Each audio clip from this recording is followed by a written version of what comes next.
Welcome to NinonSpeaks. I'm your host, Ninon de Rosa, and my co-host is AJ Dean. Sit back and enjoy the show. Good evening, everyone, to NinonSpeaks Media Image. My name is AJ Dean, and we have a fabulous show tonight. Hello, Ninon de Rosa.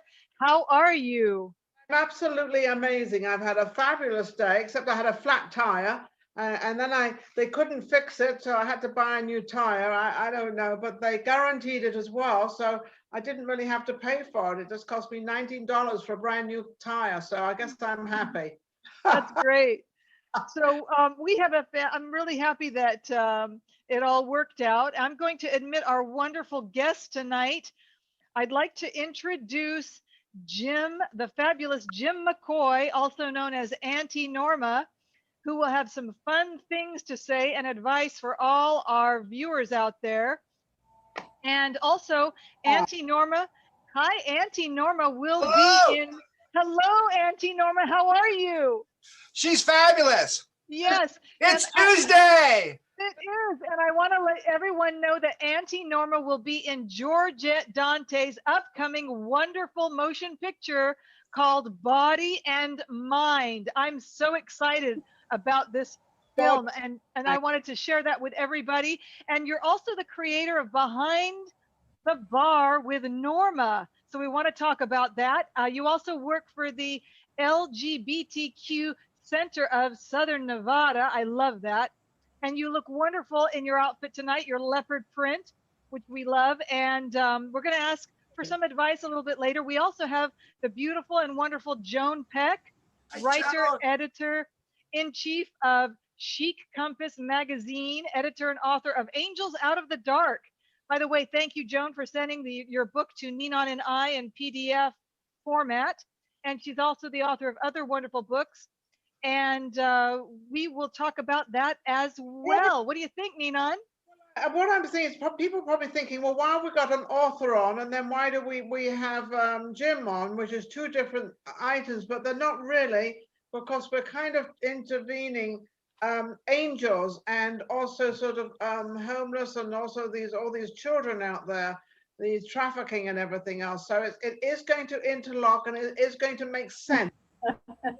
Because we've got two completely different people looking here. Both of you look amazing. Thank you, darling. Thank you. Jim, cheers. You know, Martinas are my. Oh, there you go. Yes, you look absolutely stunning, Auntie Norma. And also you look very beautiful. I love your outfit, Joan. Thank you so much for dressing up tonight. You both look fabulous. Thank you. They're both in Las Vegas. They're both, you know, we're all in this sort of locked up thing, but Vegas is not so locked up, thank goodness. We do go out and we do have a life here, especially I do anyway, and I'm quite sure you too. Joan, let's go over to you first. How are you, Joan? And you've written this book, and it sounds, I've read part of it, but obviously not all of it. But it is amazing. It's a good reading. It's what made you start all this and sort of get into all these children and all this trafficking and everything? Well, it's something that has really been dear to my heart. I know you've worked with children too. Yeah, I mean, they capture your heart. Yes, but I really believe that for Angels Out of the Dark, which is, I'll put it up this way, for Angels Out of the Dark, I had talked to a lady who runs AIP, which is Awareness is Prevention against Human Trafficking. And she wanted me to help her. And so the only thing I could think of to do is write a book. So that's what and I want it to be made into a movie, by the way. I think it would be great as a movie. Because maybe Georgette Dante, maybe we can sort of help and collaborate, or just, I don't know what will happen, but things open up when you open them up. I'm talking of opening up, you open up the book and you read all about what's going on and what's happening. Now let's go over to Jim. Jim, you're looking absolutely amazing. Sarah, you have, now what in common do you have with Joan and this trafficking? Well, I agree. The mixture is water and oil, but sometimes that's good. Yes. I'm a huge advocate for the LGBTQ plus community. In short, the gay and lesbian community, the trans community, the homeless community. And I've been an advocate my entire life because I'm gay. Surprise! It's such a, about 4 years ago, I got really active with our trans community here in Las Vegas. And the stories, the simple stories of, I came to Las Vegas to start a career as a dancer, and all of a sudden, 6 months later, they're in sex work and trafficking. It's huge. It's one of those topics that people put on the shelf. I'm involved, and our direct relation is because of homeless youth. Yes. The trans community, because right away, homelessness, no matter if you're gay or straight, automatically there's that sex worker. I can go and do that and make a little money. But it's not like it used to be. It's not Dolly Parton. It's not Reba McEntire. Here, fancy, put on your red dress and make mama some money. It's a totally different world. And Joan's perspective, and I have not read the book, but I want to. Joan's perspective puts a reality in it, and it might be a reality with some beautiful adjectives that make it a story, but it's a story that needs to be told. And I think sometimes, sometimes in our community, we put too much fluff in a very serious matter. And I think Joan's going to make a difference with this book, especially angels, because we all have angels. Yeah, I agree with that, because coming out of Vegas, Vegas is very different to the world.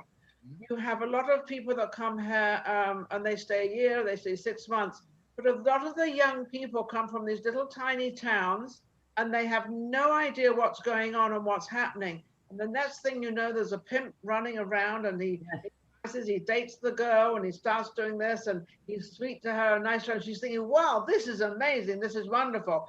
And then the drugs come in, and then this comes in, and then that, and it's a fold. It comes in a little bit at a time. And all of a sudden, this little sweet 16, 17, 18-year-old, because they're very young, but in trafficking, they go all the way down to 10 years old, even younger than that. Is that so, Joan? Yes, it is. And we're in the corridor, which is on the West Coast.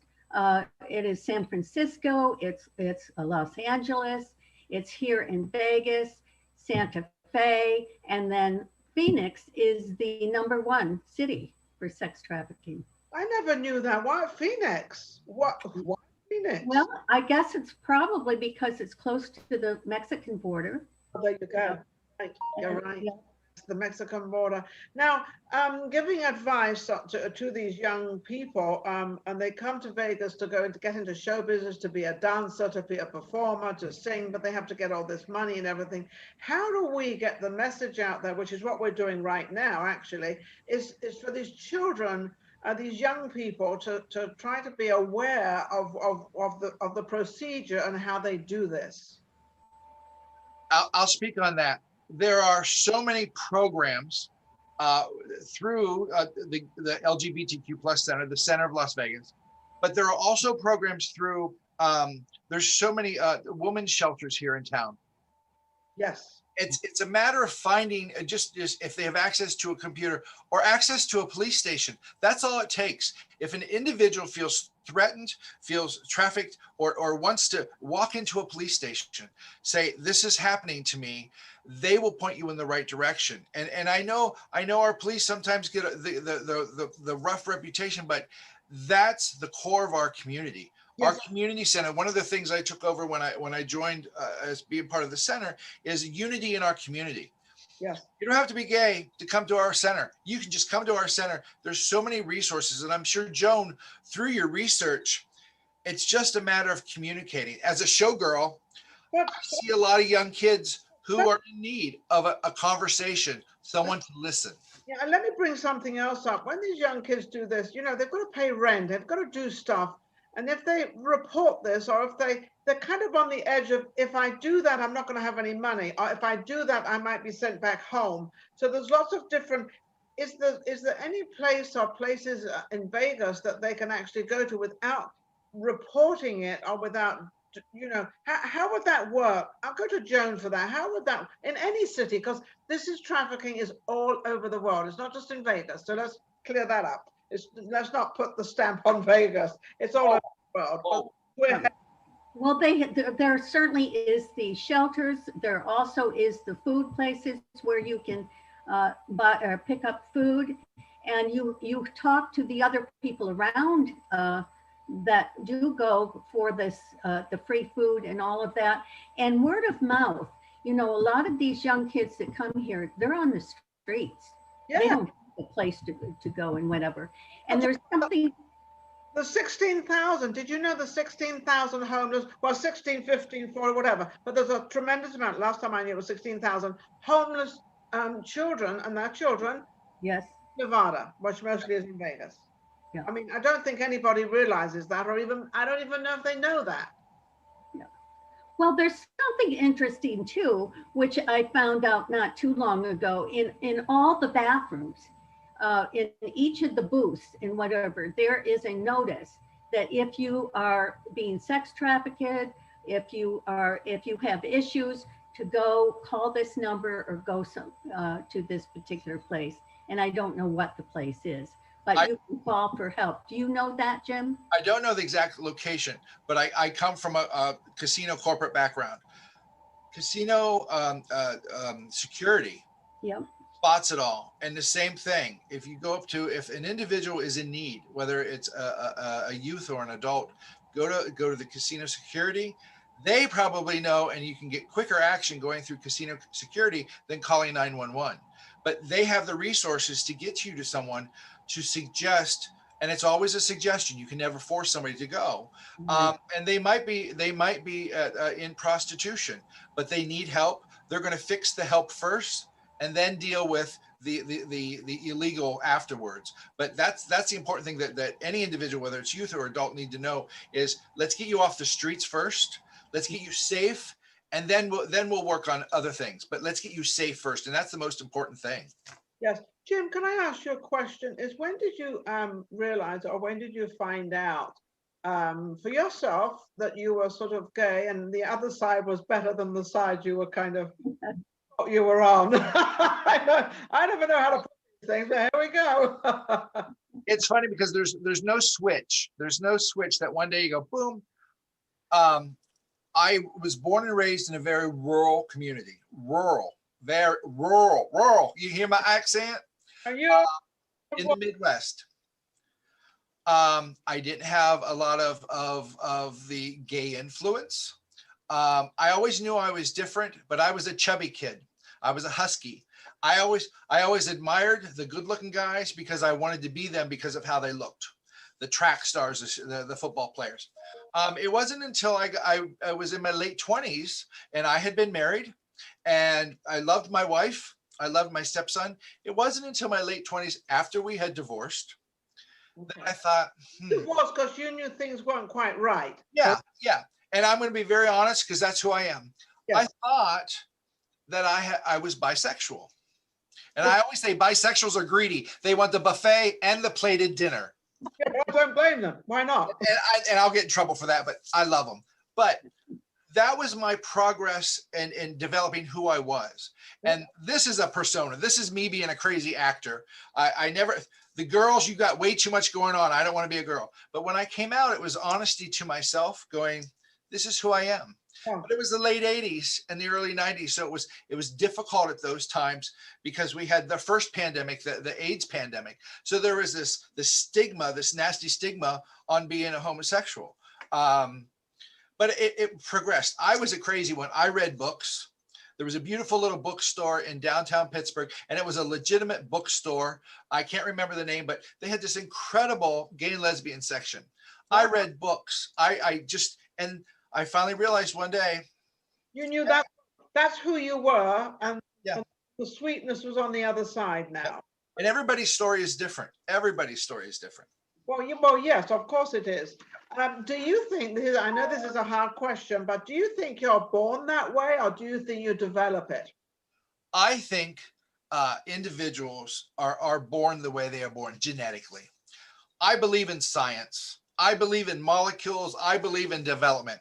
I'm a spiritual person, but science, you can't denounce science. Science is science. Yeah. If you think about evolution of There once was a fish, and the fish became a salamander, and the salamander became an alligator, and it grew up. That's evolution. I think you are born this way. And some people disagree. It's my opinion. But there are individuals who think, no, I'm going to change this. I'm going to change this. I think you can change. I don't think you are what you are, aren't you? What do you think, AJ? What do you think? That's absolutely. That's why I wanted to mention Georgette wants you, Auntie Norma, in her upcoming motion picture, Body and Mind. And that's going to be a wonderful film. And can you imagine starring in that? So you're going to have a wonderful role. I have the body. I have the body. Yes, you do. Yes, you do. And I wanted to ask you, do you have any advice for Auntie Norma? Do you have any advice for the viewers out there? What should we be doing during this quarantine time? You have such wonderful words of wisdom, Auntie Norma, please. Joan, help. I admire Joan. I admire people who write, and you don't have to excel in English classes. Write your thoughts. I journaled all my life, but I really, during being shut down in the pandemic, and I started journaling and writing. I do a lot of one-act plays, and I started writing things down, and everything's a play in my mind, everything's a play. But writing things down, because your story, and Joan, you know this, your story that you're writing down, if one person reads it, and I'm looking at her in the screen, if one person reads it and it makes a difference in that one person's life, you've done what the higher powers wanted you to do. You've done so right. Now, Joan, let's get back to you. You've got this book, it's sort of Angels in the Dark. So you're talking about these younger generations. We are all angels. We all have angels around us. But you slip that word in, dark. So we all know there's the dark side of life, which there is a dark side of life. What was your imagination of the dark side of life that you found out that you wanted to put down on paper and write? Well, I think as I got into more and more working with energies, the higher energies, the vibrations. Amen. And to me, the darkness is the lower vibrations. And that's, our earth is covered with the third dimension. And right now, everybody is struggling who have the higher vibrations, because it is so dark. It's like walking through mud. Yes. It really, Amen. it's Amen. hard. It's hard to live every day, right? Yeah. And so I like what you said, Jim, about writing or whatever you write in the journal. But I think if everybody can just really meditate for a few minutes. And people think that if you meditate, you have to clear your mind. Not necessarily. You just have to let go of it, let things be. You can talk about what your list of groceries, whatever. But it's just relaxing, let your mind be. One of the most fun things for me is I believe, and I know all of you here do too, that with our angels and our guidance, they give us messages every day. Oh, yes. So listen to those messages. You've got to listen. You've got to grab it. Yes, spirituality to me is awareness. So if you are aware, you'll get some of the craziest messages, and you'll always know that you talked, I know the other day, about angels all around you. And it's true, we have them all. So for me, it's just kind of relaxing and trying to bring my energy up, because it's easy to be in the negative. It's easy, especially with what's going on now. And then there is always that martini at night, though, isn't it? I'm a firm believer of good spirits. Me too. That's wonderful. Joan, I wanted to ask you, do you have any inspirations from your book that you can tell us about, where you draw your lead character, Tiffany, from? You write such a wonderful description of Las Vegas. It makes us feel like we're really there. I'm on chapter 5 of your book, and I encourage everybody to get Joan's Angels Out of the Dark book. It's a wonderful read. Can you give us a little insight into that, Joan? Well, it's so interesting because so many of my friends say, "Oh, you're writing about me. You are writing about me, aren't you?" And I say, "Gee, I'm sorry, I'm not." But For all my characters, this particular character, I had a friend who was a model and who had red hair. So I pictured her. And then it just takes over. They have their own personality. So it's never about anyone I know. It's about the person I see. And I write as if it's in a movie. So I write seeing it all. And so I can't get away from the vision. So can you share a little bit more about, I know you've got a death series, is that right? Could you show a few more books of the series that you have written about death? And also, yes, and we want to make those into a movie. That's our new goal for the future. So death at the, that's great. Death at the lake and Death in the Shadows. And I've got two more, Death Returns. Let me ask you a question, Joan. Let me ask you a question. You go from like an angel, so you're going death to dark. You've got these two different transitions going on when you're going from one side to the other side. The one that is absolutely like an angel, and you think of all the angels, and you know they come down, they rest on your shoulder, they guide you to go left or right or indifferent. And then you've got that other side. You're talking about death. Well, people don't really like to talk about death or think of death, but we're all born, and we all take that first breath, and then we die, we take that last breath. Why do you do that? Well, because in the book, the Death Card series is a 32-year-old psychic who reads tarot cards. And every time she pulls up the death card, there's a murder. And she has to help solve it. But in it, she ends up finding this little girl who was sex trafficked.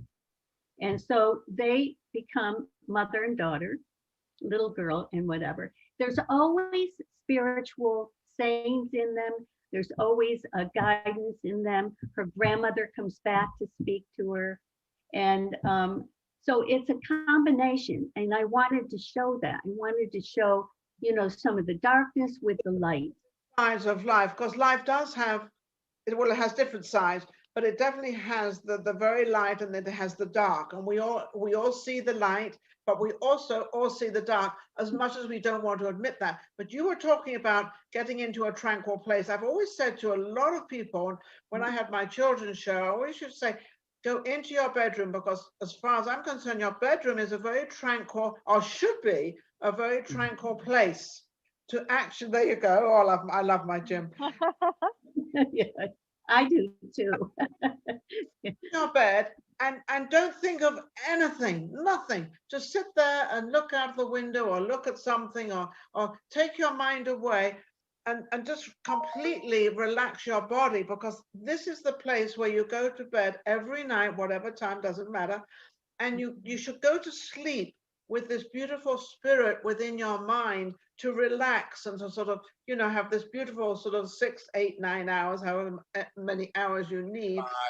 5 hours. Yeah, you're like, I need 5 or I have to have 8. Okay. 3 hours. You need 3 hours. Okay. Well, we've got a really wide thing going on here. We all need different hours, but that doesn't make any difference. We all come to the same thing, hopefully, after our sleeping, of sort of rejuvenating ourselves and starting a new day. Because it's a day we don't know. It's a day we've woken up to. We're breathing, we're out there. Jim, how do we get into that day that we want? How do you think about that day? How do you get into that day? Good question. I just started working again after being off for about 1.5 years and getting my mind going. Back in again. And I love it. I absolutely love it. But there's always a point in my day, it always has been, that your brain is constantly your calendar and your clock and your reminder. Hello, you got to do this. You got to do your laundry. You got to get up. You got to brush your teeth. Yes. There has to be a point that you got to say, time out. I'm going to relax. And to Joan, the angels in death, it's yin and yang. It's an ancient Chinese secret, yin and yang. It's the positive and the negative, that no matter what, my saying, I became, long story, a crazy religious person came into my life for this amount of time. She wanted to reform me, and anyhow, her best gift to me was the statement, bless and release. Yeah. Bless and release. This release thing, the release thing. Release it. Let it go. You have no control over it. We have no control over what happens in 5 minutes.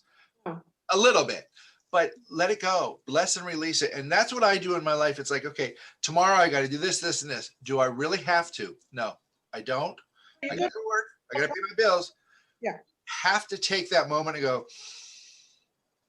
So you have to have priorities of Right. what are your priorities for that day, Right. and what are the fun things for that day, and then sort of going to bed feeling that you have fulfilled your day, because it is your day. It is not my, your day is not my day, it's your day. And everybody has that, don't they, Joan? Yes, and I think the main thing for me before I go to bed is to do my gratitudes. Yes. You know, because the days, you know, sometimes I've had a horrific day actually, but I know I'm so glad to be with all of you. You have no idea. Anyhow, Joan, cheers. cheers. Yes, for sure. Anyhow, I would have my gratitudes, and one of my gratitudes will be to be with all of you in your high energy. And that means a lot. It means I can sleep better at night. I mean, and I am, you know, and I think that's one of the things to survive this period during COVID for so many of us. I think we sometimes take life a little too serious. Coming from England, we definitely have a different way of living than America. America, I think, unfortunately, they work too hard. They are. Amen. They are always working. I think this time out with this COVID thing is pretty cool. Recharge. We've got our total recharge. It is. To me, it's like a recharge, but we're not going to come back. I personally don't think so. I don't think we're going to come back the same, not each person, but the same as going to work on the 9 to 5 and all this. I think all that is kind of changing things completely, but I think it's rather refreshing. Look at Spain. Spain, you have a siesta in the afternoon. Yeah. I love that. The first dinner date in Spain is 10 p.m. Yes. And it's not all these crazy things. Now, America, they have dinner 6. England is 8. Europe is all different times. And then we sort of, but it's a totally different, America works very, very hard. But getting back to you, Jim, you've chosen your life of what you really, truly are. Are you happy and contented with everything you're doing as of whom you are? She gonna get me all emotional. Where's my tissue? Aw. I am. I truly am. I found someone who loves me dearly for as crazy as I am. We've been through good times and bad times. We've been legally married for, I think, 13 years. I'm terrible with anniversaries. Been loving partners for 18 years. Wow. My family have come around. They accept us. His family accepts us.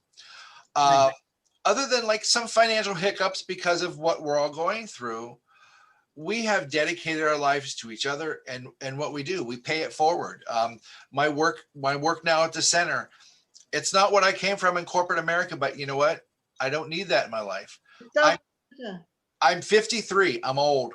So I am in, when I first came out, my therapist for 2 weeks gave me a book called The Seasons of a Man's Life. I'm in my autumn.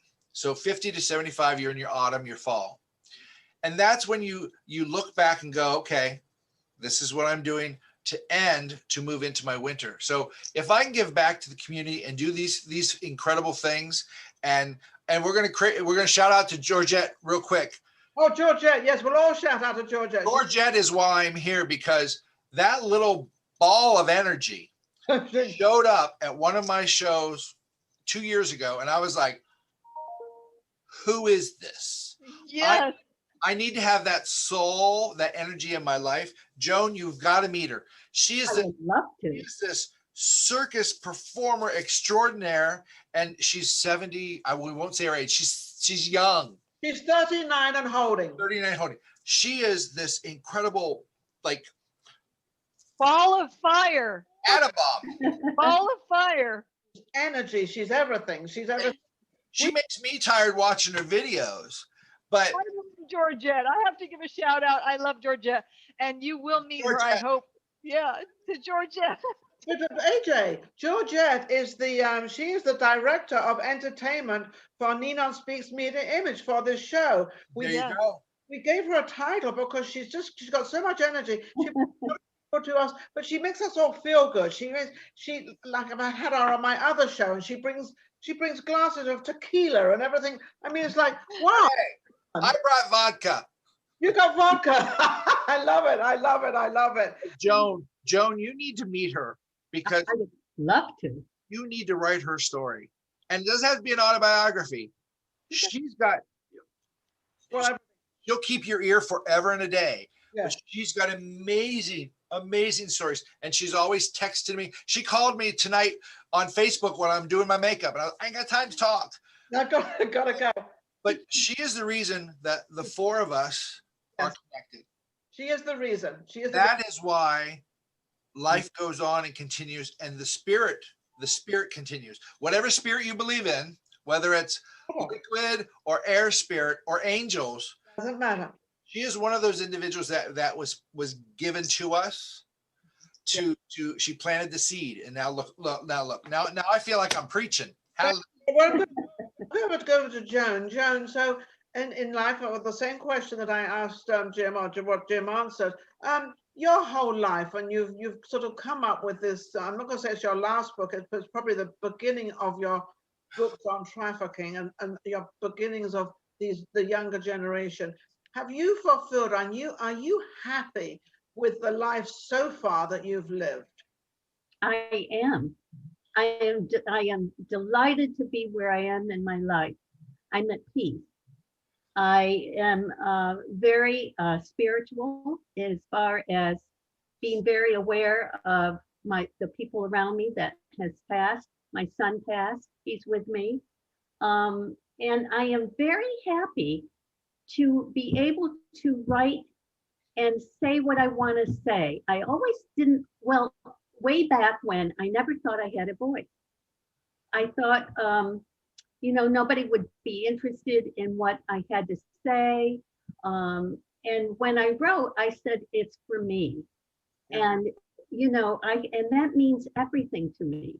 And Jim, you said it. If it makes one person happy other than me, good. That's what it's all about. There's a song, Barry Manilow, When I Get Down, When I Get Dark, When it's heavy. And I'm a true gay. I listen to Barry Manilow. But the song One Voice, I'm sure you're familiar with it. He recorded this song, and it's a choir, and it was him recording his voice over and over again. All it takes is one voice, one word to make a difference. When I hear that song, I'm getting chills talking about it because I can hear it to my brain. But it's things like that, Joan. Your words, if there's just one chapter in one of your books that makes a difference. Oh, that's all. That's as long as you've helped one person and done something for one person. And AJ, I love when AJ wants to talk. She always puts her hands up to her, and I know when she wants to talk. Yes, AJ, come on in. Thank you. I thank you, Nina. Our guests are such a blessing, and I do love Georgette Dante. I'm sorry to interrupt, but we have about 5 minutes left on our show. Absolutely. So, Joan, start drinking. Start drinking. Joan, how can people reach you, and just give me like a couple of minutes of something, or a minute of you. Okay. You can reach me on my website, which has all my books. I've written spiritual books as well as my mystery. And you go to www.joanspeck. So it's JOANS. It's in Sam, PECK.com. JoanSpeck.com. And you're on Instagram. You have Instagram, and you have a website as well, right? Website. That was the website, and you can catch me on Facebook. My books are on all the book sites. You can get all my books on all the book sites. Wonderful. You mentioned something just now about a minister. Are you a minister? No, not really. I had to sign up to be one in order to do a program, but I'm not really a minister. But I've written spiritual books. Yes. Okay. Now, I am an ordained minister. you are? A true spiritual ordained minister, and I've performed. Norma has performed 2 weddings, but Jim has performed about 20 some weddings in the last probably 5 years. How beautiful. Now, where can everybody reach you? Let me see if I wrote this right. Oh, it's right. It works. This, I'm old school. This is Instagram, Vision Man on Instagram, or Jim McCoy on Facebook. Find me. Find me. It's easiest way. And if you're calling about my car warranty, it's handled. I'm good. Where are you performing next, Jim? Where are you? I don't know. The clubs are all weird because of the capacity. I was performing a lot at Flex, but because their stage is not 25 feet from the audience, they can't. I've been at Jimmy at Madison's, Jimmy Emerson, legend in Las Vegas. He opened up this great new club over on the east side. Incredible. He has this incredible brunch. I performed there for the first time, but it was really weird because you have to perform with your face shield. Yes. And it was fogging up, and it was hilarious. It was funny, but it was a delight to be back on stage, because that's why I do this. This is part of my yin yang. This is my Zen. Play dress up, and dress up and a cocktail, and I'm ready to go. You're ready to go. You know what I want to do? I want to give a shout out to everybody that makes this show possible.